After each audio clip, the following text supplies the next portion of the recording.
AM 950, the progressive voice of Minnesota, the Matt McNeil Show, 952-946-6205, 952-946-6205.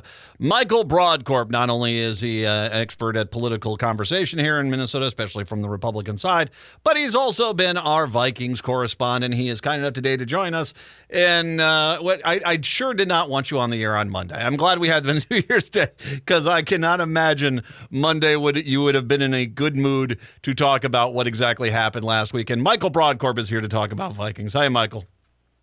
Yes, great to be here. It was tough. My wife, I'm married to a Green Bay Packer fan, and she's the worst type of Packers fan in the sense that she just wants both teams to have a fun time. She wants it to be a good game.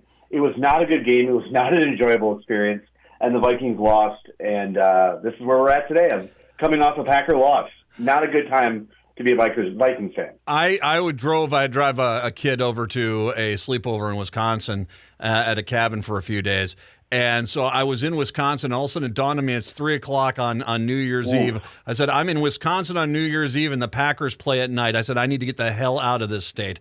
I just need to get out of there before chaos ensued. I imagine it did. 33-10 was the final there as the Packers won. But you and I talked last Friday about the fact that this game was exactly what we thought it was going to be. It was an audition for Jaron Hall to go see if the Vikings did indeed have a backup quarterback that could come in the future and be there in case if next year a similar situation happens where the starter goes out. Correct? Correct. That's what happened, and he did and where we're at is that Nick Mullins is starting on Sunday. Yes, working. That's where he is right now. Nick Mullins will start on Sunday. So it was just not a good performance by Jared Hall, and it was not a good experience for the Vikings and the fans based on the score. Nick Mullins came in. He did move the ball pretty well, but just was not in a position to win the game and come back closely. So I think the Vikings leadership, I think the head coach made a good decision in having Nick Mullins come in and start on the Sunday for the final game against the Detroit Lions. And so I think that was the best move for O'Connell to make, and he did. And that's where we're at coming in Sunday with a different starting quarterback. Mullins has been in the rotation, but this is a different starting quarterback, and we'll see how it goes on Sunday. Hall, 5 of 10, 67 yards. His QBR was 1.1.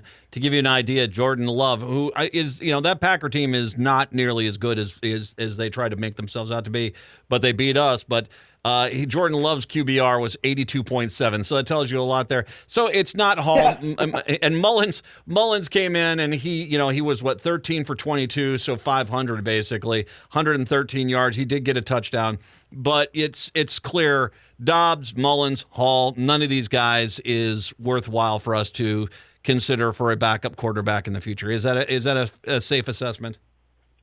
Correct. I mean, I think that no one has dazzled. I think it's fair to say that Dobbs did some good things in a couple games, but it's clearly been shown in the last few games that no one, I think, has really in the last few games that no one has really risen to the occasion. I think that we've had there's been a heavy rotation in the quarterback spot. We haven't seen stability. We haven't seen someone rise to the occasion and kind of cement that role in any type of way. There was a possibility, as we discussed when this kind of started, when we were in the very early stages of dealing with the aftermath of Cousins' injury, was there going to be someone that was going to come in and potentially compete for Cousins for that job? And it was pretty clear after the first couple games that Cousins was in a strong position and that he would be in a good position if he wanted to come back. But now we've gotten into a weaker position where it's pretty clear that we need a strong QB. We don't have it. And right now I think what's being played out is who's going to be the most qualified backup for the quarterback that comes in, because we can't start the season next year with any of the quarterbacks that have been playing in the last 6 to 8 games. There was an interesting element. I saw an analysis of the Vikings, and they said one of the problems that they were having was that, Cousins has a strong arm and he has accuracy, and he can throw downfield with shocking ability. And the Vikings, Dobbs was different, but Dobbs was only different because he was scrambling for his life.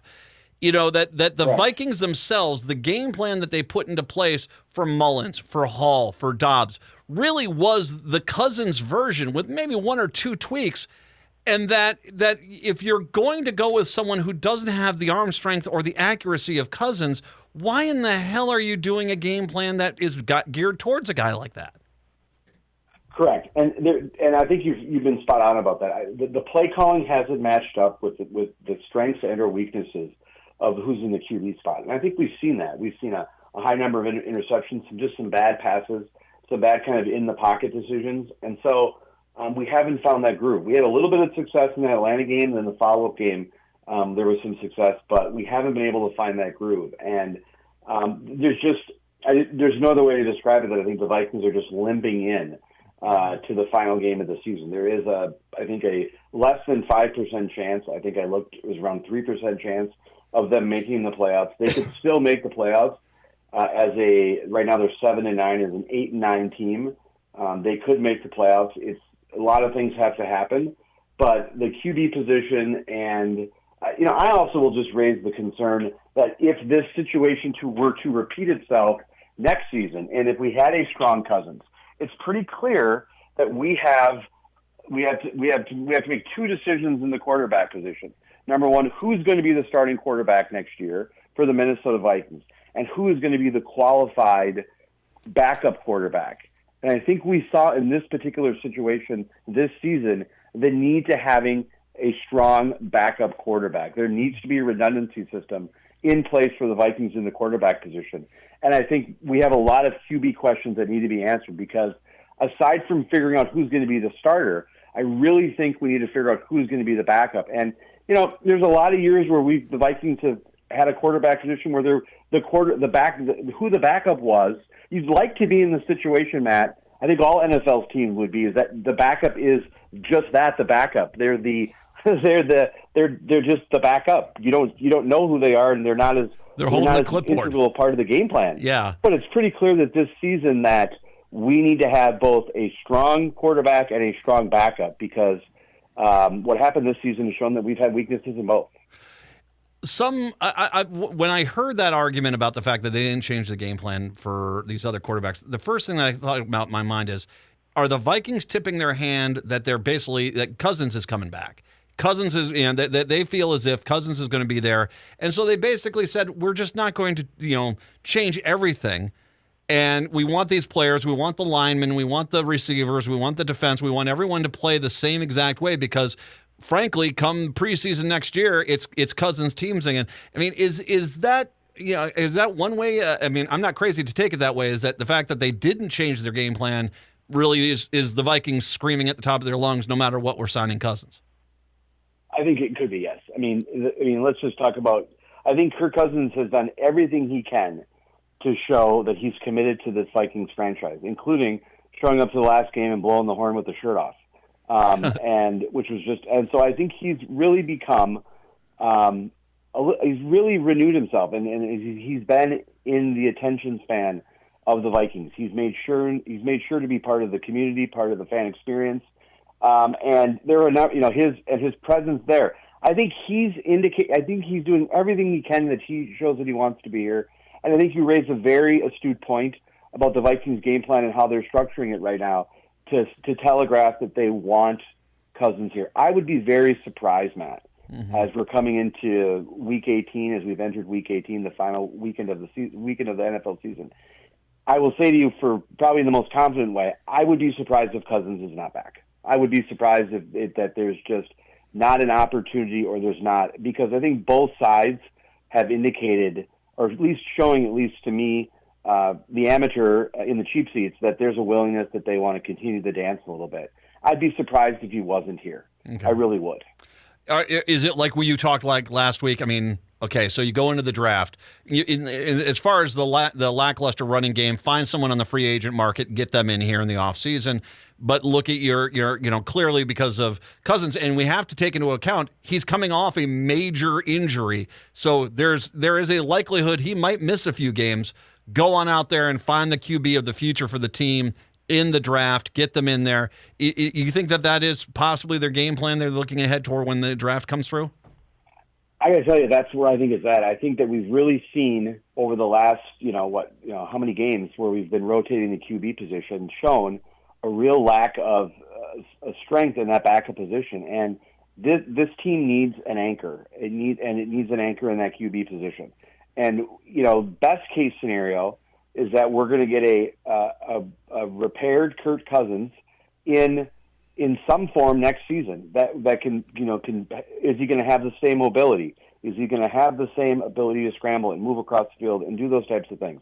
There's a lot of questions. There's a lot of ifs there with Cousins right now. Assuming all that goes well, he's not the long-term solution for the Minnesota Vikings in terms of 4 or 5 years down the road. And it's pretty clear that our bench is light on the QB position. So I think it makes sense right now that that's where they go. It's really the biggest hole. I mean, the Vikings have some open pores right now, but the most immediate Band-Aid that needs to be solved is the QB position. Then we can get to the running back and get to some other places that we need to go. But the QB right now is what has dominated this season and the instability in that position. And that needs to be fixed in the offseason, and it needs to be a priority. I'm going to bring this up. I'm sorry. I'm from the get-go, I'm going to say I'm sorry, my friend. 2-6 at home. I don't care which team you are. That's unacceptable. You can't go 2-6 at home. That's god-awful. Yes, and as someone who has had season tickets, and my family's had season tickets, a lot of history going to games, it's been a very rough season for Vikings fans. Yes. I will also say to you, Matt, and I was coming on and I was trying to think, what's the best way I can frame up the season? And I've come to this and say, the best experience aside of going to some games with some family members and continuing the tradition that my grandfather and my father started, is having these experiences and these opportunities to talk with you. There's been some really ugly games. And the game day experience this season at US Bank, while it's a lovely stadium and it's a great crowd, boy, it's been an ugly game day experience. And that's been it's really real tough, particularly after what happened last year, to have a 2-6 record at home. That's something that the Vikings fans are not used to. And it's been a pretty rough experience. And it's something that I've talked about on the podcast with you before, on our radio discussion before, and I've heard this on a lot of other podcasts and other analysts talk about this, that the Vikings games that have happened at home, particularly at home this year, have been really bad games. And it's the 2-6 record, I think, doesn't necessarily, that's a bad mathematical setup, but those 6 losses at home, those were some very tough games, some ugly games. Yes. And the fan experience has been tough this year. Been very tough this year. Detroit, final game at Detroit here. The question is how long does Detroit play their starters? I think they're pretty much convinced that they're going to be the 3 seed. I think they got a chance still to be the 1 seed. I'm not sure how big that is, but I think most people are expecting that the Lions starters are going to be out there for maybe a quarter, maybe 2, and then that's going to be the end of it. Does that give the Vikings a chance to win this game, do you think? I think it does. I mean, Detroit has, there is a path for it's a difficult path, particularly after what happened in Dallas. It's a pretty difficult path, and I don't know long term what would be the benefits. I think a lot of things have to come into play for Detroit's team to go up and get that number 1 seed, and so I think they're pretty in a good spot in the number where they are right now. I don't see the benefit of them playing their starters and engaging. I think this could be a game that they don't need to win. That certainly doesn't have. They've locked in the Central. They've locked in the. See, I almost said it there again. They've locked in the NFC North for the first time in 30 years. They've locked it in, and so they're in the playoffs. The Vikings need to win this game, and so I think it'd be smart for them to sit some of their players, and we'll see. But they're coming off a very tough game in Dallas. And I don't want to take their side, but they got screwed. I mean, clearly the guy checked in, and as a matter of fact, my son was watching the game and he said, "This is their design play." The guy checked in, 2-point conversion to go for the win. Although we can have, when it came to the 3rd time for that 2-point conversion, I think at that point you say, just get the kicking team out there and kick the damn thing. But that aside, I think Detroit got screwed, and I say that after Detroit taunted the fans here in Minnesota. I'm not a fan of Detroit, but that was a bad call. I would completely agree with you. I'm not a fan of Detroit. They absolutely got hosed on that call. There's no question about it. And I have a feeling that they're going to be I think the most dangerous team right now in the playoffs are the Detroit Lions. They're coming in. I think they got a chip on their shoulder. They're angry about that game in Dallas. Their fan base is energized. Their coaching staff is energized. The players are energized.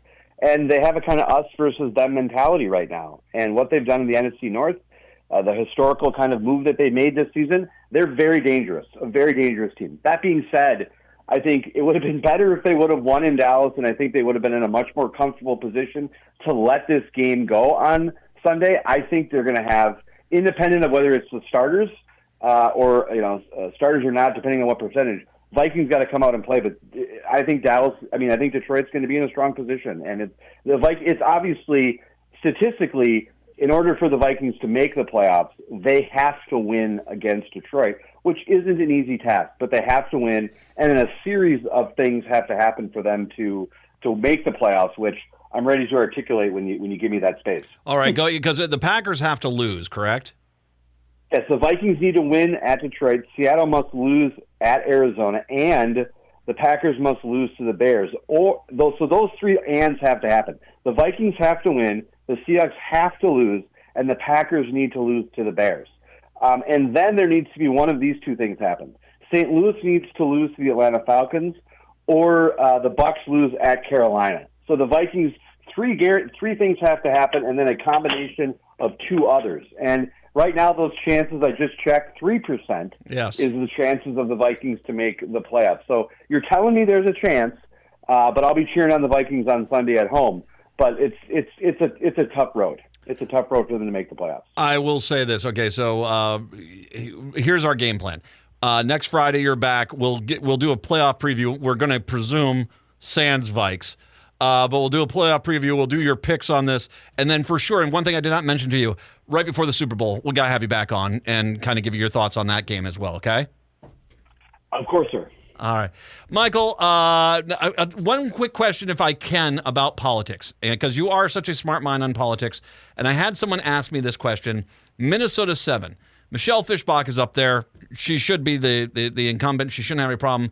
But there's this guy, is it Boyd, who's up there, who's a Republican challenging her in the primary, and that he's going the real far MAGA route. Now, if that's going to play in any district, Minnesota 7's the one. She's not in trouble, is she? No, I think that there's been, Congresswoman Fischbach is not in any trouble. She beat Colin Peterson, which was a great victory in the Republican side, a big win. There's always going to be some inter-party contests, and this is one that's kind of festered up. I have no concern that she's vulnerable in the endorsement process or vulnerable in the general election. Great organization, great farm team, great development team up there that are just working with the activists and stuff. But that's a good conservative district for Republicans, and so it's not surprising. There are members.